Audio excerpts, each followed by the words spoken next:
Welcome back, friends. Again, we are start the second part of that 14th lesson. Already మనం first page పూర్తిగా చదివి ఉన్నాం.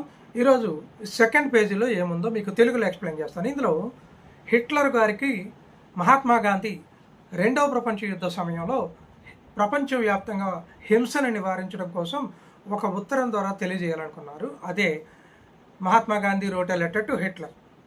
అది ఒక పార్ట్. ఇక రెండవ పార్ట్లో ఆ సమయానికి లండన్ పార్లమెంట్లో ఉన్న పొలిటికల్ పార్టీస్ ఏమిటి, అప్పటికి లండన్లో బ్రిటన్ యొక్క ప్రధానిగా ఎవరున్నారు, ఇందులో ఉన్న రెండు పొలిటికల్ పార్టీల్లో అప్పుడు అధికారంలో ఉన్నటువంటి పొలిటికల్ పార్టీ కన్జర్వేటివ్ పార్టీ ప్రతినిధిగా విన్స్టన్ చర్చిల్ ప్రధానమంత్రిగా కొనసాగుతున్నారు. ఈ కన్జర్వేటివ్ పార్టీ వీలైనంత ఎక్కువ సమయం ఈ వలస విధానాన్ని కొనసాగించాలని, అంటే వలస విధానాన్ని కొనసాగించడం ద్వారా మనకి అనౌన్స్ చేసేటటువంటి ఫ్రీడమ్ మరి కాస్త ఆలస్యం అయ్యే విధంగా ఉంది. So Conservative Party is not ready to announce the freedom for our country. So అదే సమయంలో ప్రతిపక్ష పార్టీగా ఉన్నటువంటి Labour Party willing to giving freedoms for the colonials rule.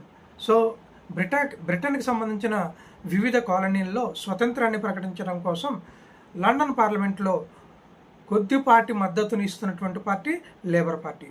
మనకి ఈ రెండింటి మీద మనం ఒక క్వశ్చన్ ఇవ్వచ్చు. లండన్ పార్లమెంట్లో ఉన్న ఏ పార్టీ బ్రిటిష్ సామ్రాజ్యం నుంచి కొలోనియల్ గవర్నమెంట్స్ని ఆపివేసి భారత్ లాంటి దేశాలకి స్వతంత్రాన్ని ప్రకటించడానికి అనుకూలంగా ఉంది? So Labour Party. ఏ పార్టీ ఇంకా వలస విధానాన్ని కొనసాగించే విధంగా ప్రయత్నిస్తూ ఉంది? అది కన్జర్వేటివ్ పార్టీ. ఇక్కడ హిట్లర్ గారికి మహాత్మా గాంధీ గారు రాసినటువంటి లెటర్లో ఏముంది సారాంశం ఒకసారి చూద్దాం. ఇక్కడ ప్రియమైన మిత్రమా, మానవాళి కోసం నేను ఉత్తరం రాయమని మిత్రులు నన్ను ఒత్తిడి పెడుతున్నారు. నా నుంచి ఉత్తరం అసందర్భంగా ఉంటుందనే అభిప్రాయంతో వారి అభ్యర్థనని నేను తోసిపుచ్చుతూ వచ్చాను. అయితే నేను లెక్కలు వేయడం మాని నా విన్నపాన్ని మీకు తెలియజేయాలి. మానవాళిని ఆటవిక దిశకి దిగజార్చేటటువంటి యుద్ధాన్ని నివారించగల వ్యక్తి ప్రపంచంలో మీరు ఒక్కరే అన్నది స్పష్టంగా ఉంది ప్రస్తుతానికి. మీ ఆశయం మీకు ఎంత ముఖ్యమై అయినప్పటికీ దానిని ఎంత మూల్యం చెల్లించాలా? హింసను కావాలని తిరస్కరించి ఎంతో కొంత విజయం సాధించిన వ్యక్తిగా చేస్తున్న వినపాన్ని ఆలకిస్తారా? మీకు రాయడంలో ఏదైనా తప్పు జరిగితే మన్నించండి. ఈ విధంగా ఎంకే గాంధీ ఒక లెటర్ని హిట్లర్ వారి కోసం రాయడం జరిగింది.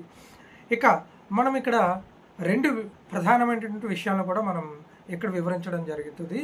ఇందులో పూర్ణ స్వరాజ్యం అనేటటువంటి ఒక అంశము, అలాగే బ్రిటిష్ వారు ఆ పూర్ణ స్వరాజ్యాన్ని ఇవ్వడాన్ని వాయిదేయడం కోసం మరొక పదాన్ని తీసుకొచ్చారు. అదే డొమినియన్ స్టేటస్.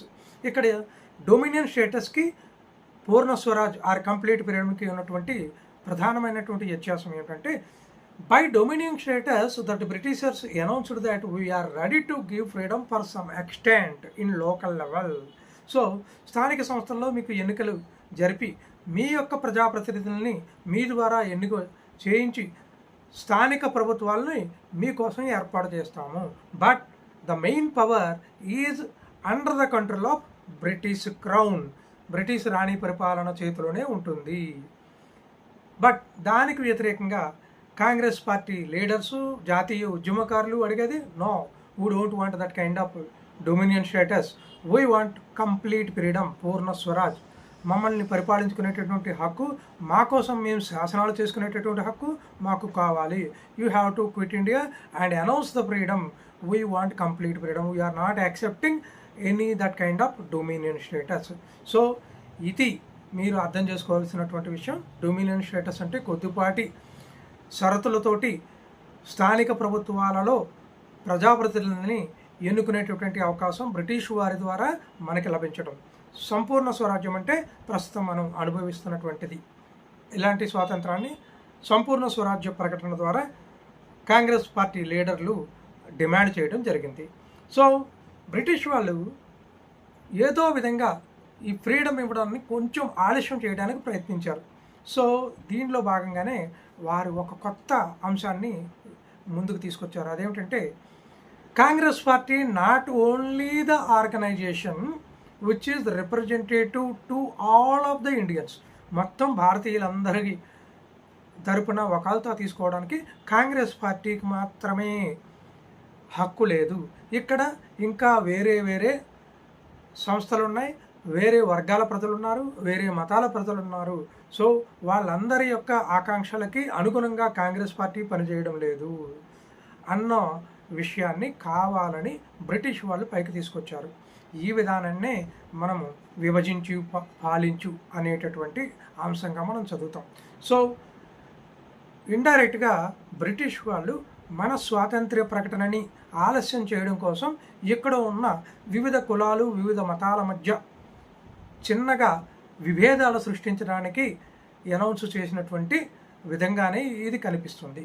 ఇక్కడ ముస్లిం లీగ్ పార్టీ కానివ్వండి, కొన్ని కులాల సంఘాలను రెచ్చగొట్టడం కానీ ఇందులో భాగంగానే మనం చెప్పుకోవాలి.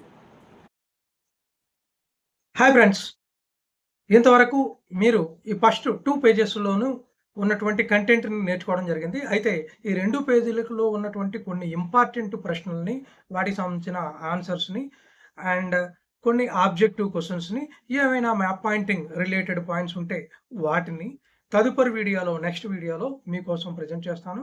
క్వశ్చన్ అండ్ ఆన్సర్స్ని పాయింట్స్ వైజ్గా ప్రిపేర్ అవడం కోసం వీలుగా ఉండేలాగా ఓన్లీ క్వశ్చన్ అండ్ ఆన్సర్స్ని పాయింట్స్ వైజ్గా నేను విత్ ఎక్స్ప్లెనేషన్ తోటి మీకు తదుపరి వీడియోలో ఎక్స్ప్లెయిన్ చేయబోతున్నాను. అలాగే ఈ 2 పేజీల్లో వచ్చినటువంటి ఇండియా అండ్ వరల్డ్ రిలేటెడ్ కొన్ని ఇంపార్టెంట్ ప్లేసెస్ని మనం మ్యాప్లో ఎలా లొకేట్ చేయాలో నెక్స్ట్ వీడియోలో చూపిస్తాను.